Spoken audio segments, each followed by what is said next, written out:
Hi everyone. Today we're going to finish up chapter 10.1 and just get started on 10.2. So for the first part of our lesson today, I wanted to talk about the fact that confidence intervals sometimes give more information than a hypothesis test.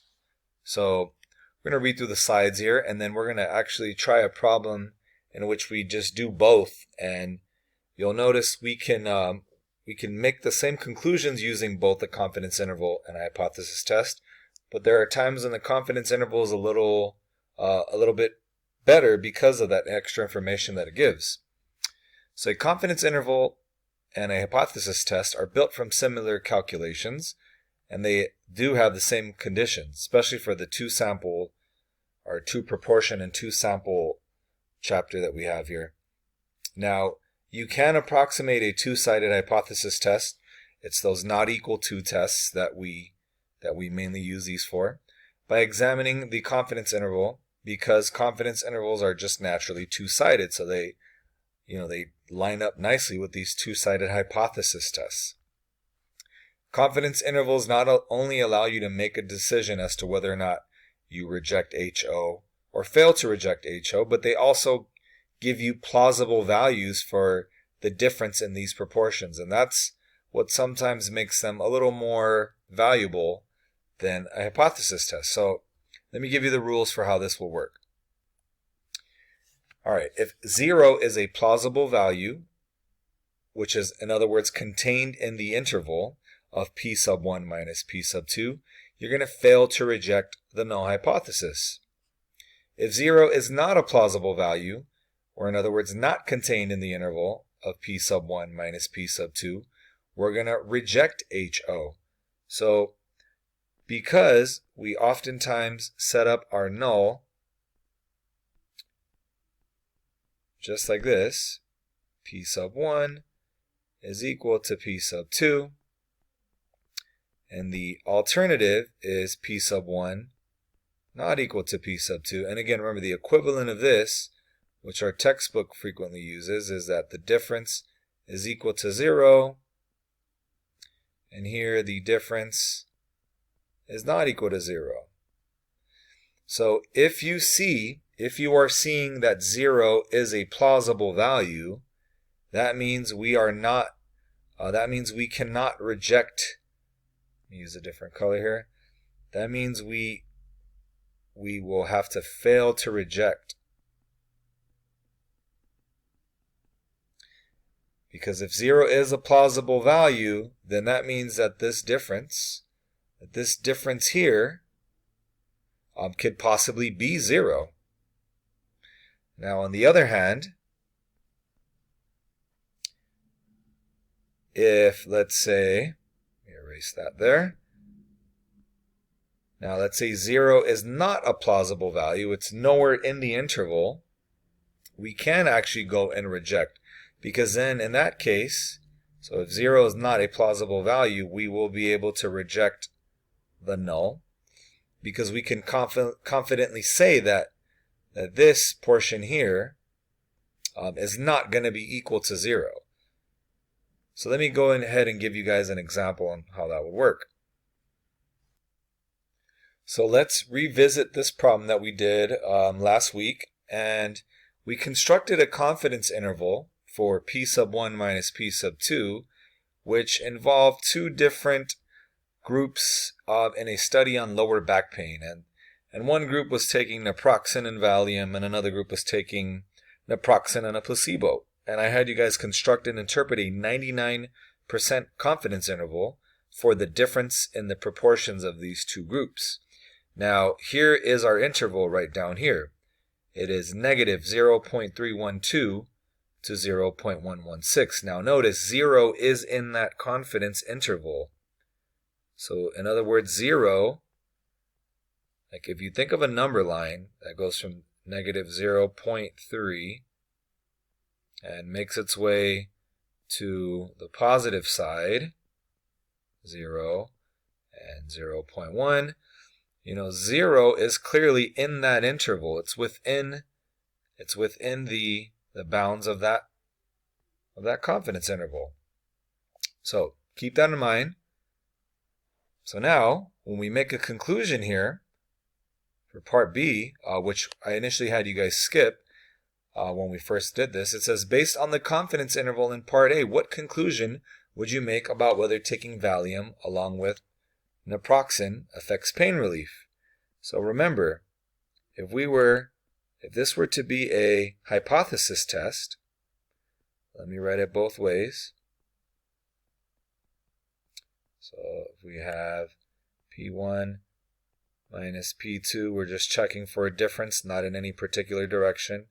And if this was set as P sub 1 equals P sub 2, and this is set as P sub 1 not equal to P sub 2, because our interval includes 0 as a plausible value, we don't have convincing evidence that taking Valium along with naproxen affects pain relief for patients like these. So we would not be able to reject the null. We would fail to reject the null because it is plausible that 0 is a value. So there's no way we just don't have supporting evidence for that alternative hypothesis. All right, so just want to go ahead and show you that it's very easy to switch back and forth between the interval and the test. So for this section, I told you we are going to rely on our calculators quite a bit. So the 2-prop z interval is on stat test and right down at B, and the 2-prop z test is right at number 6. Okay, so you'll even notice the inputs are very similar. On the 2-prop z interval, you're still going to put your successes over your sample size. Your successes over your sample size, you do that for both groups. For the confidence level 0.99, which was given, remember that would correspond to a hypothesis test of an alpha of 1 minus that C level. So your alpha here is 0.01. Okay, so if you're using a 99% confidence level, you're using an alpha of 0.01. All right, and notice the 2-prop z test, same inputs, but you do have to indicate what type of test you're running. And remember, a confidence interval corresponds nicely with a 2-sided test. All right, so here's our interval that we talked about. 0 is clearly within the interval. Now, on your test, you get different outputs, because on a test, you'll get a p-value, and this p-value is greater than alpha equals 0.01. So remember, if 0 is in the interval as it is here, 0 is in the interval, that means you would fail to reject. So you fail to reject. And likewise with the test, your p-value is greater than alpha. So you would also fail to reject. So whichever route you go, and sometimes you have to look at both, you're going to fail to reject the null anyways.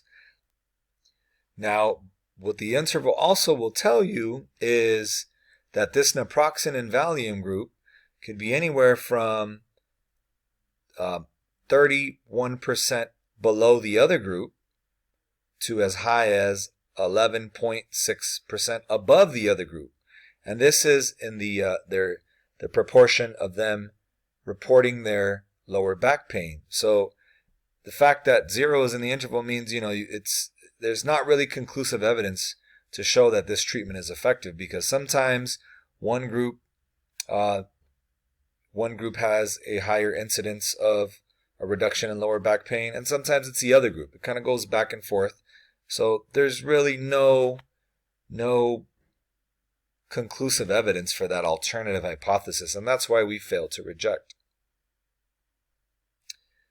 All right, so that does it for 10.1, and today we're just going to quickly look at 10.2 and just get started on that, and that's comparing two means. So that whole chapter was on comparing two proportions and its confidence intervals and hypothesis tests, and this section is more of the same. Now we look at two different means, and we're going to construct and interpret confidence intervals, and we will also eventually get to the tests. But today, we're just going to take a look at the conditions for doing inference about a difference between two means. So here are the conditions, and there's nothing new, but now you just have to adjust your mind. You got to get out of proportion mode. Good thing is that the random condition is still there. So the data that you have come from two independent random samples or from two groups in a randomized experiment. And again, the 10% condition does not apply if you are conducting this randomized experiment.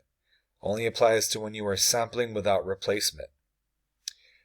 There is no large counts condition when you're working with quantitative data and with means. There is the normal large sample condition. And remember, in this situation, you want for each sample that the corresponding population distribution can be normal, or the sample size can be large and has to be greater than or equal to 30. That's a result of the CLT, the central limit theorem. And in the last portion of this condition, if you are at n less than 30 and your population has an unknown shape, you're going to have to take a look at the graph of the sample data and look for the absence of strong skewness or outliers in order to proceed. All right, so this condition, it can be a little tricky depending on the sample size of your groups. So let's take a look at one example here. So we are going to look at this problem in which a college student wants to compare the cost of 1 and 2 bedroom apartments near campus. She collects the following data on monthly rents in dollars for a random sample of 10 apartments of each type. So 10 is definitely less than 30. So this situation, we're going to have to look at the sample data and we're going to have to actually graph it. But first, we have the 1 bedroom costs, and there's 10 different data points here, and they're all quantitative data here. And for the 2 bedroom apartments, we have 10 different values. And we're going to let mu1 be the true mean monthly rent of all 1 bedroom apartments near this campus, and mu2 be the true mean monthly rent of all 2 bedroom apartments near this campus. And we're going to check if the conditions for calculating a confidence interval for mu1 minus mu2 are met. So let's start off with the random condition, and here the original problem stated that these were random samples of 10 1-bedroom apartments and 10 2-bedroom apartments near campus. So the random condition checks out. Now 10% does as well, because we can assume that 10 is less than 10% of all 1-bedroom apartments near campus. There has to be at least 100 1-bedroom apartments near this campus, and likewise for 2-bedroom apartments near campus. So that's another assumption, because we don't know the total value, but it's safe to say that we are well under 10%. Now, the last condition is the normal large sample. So the sample sizes are small. Now remember, anything less than 30 is considered small, and n1, n sub 1 is less than 30, and n sub 2 is less than 30. So anytime we're under 30 and we don't know the size of the population, or I'm sorry, the shape of the population, we're going to have to look at the sample data. So here we quickly construct some parallel dot plots and look for anything unusual. Now, these data values are a little far out, but there's nothing here to indicate that we have any strong skewness, nor any outliers. So we definitely passed the 3 conditions for running that confidence interval. All right, so we are going to stop right there. Our next lesson, we will go ahead and talk about how to construct a 2-sample T interval. And you might remember T is used for means, so this brings back T star and table B and good things like that. So we'll talk about that on our next lesson. Have a great day, everyone, and I will see you next time.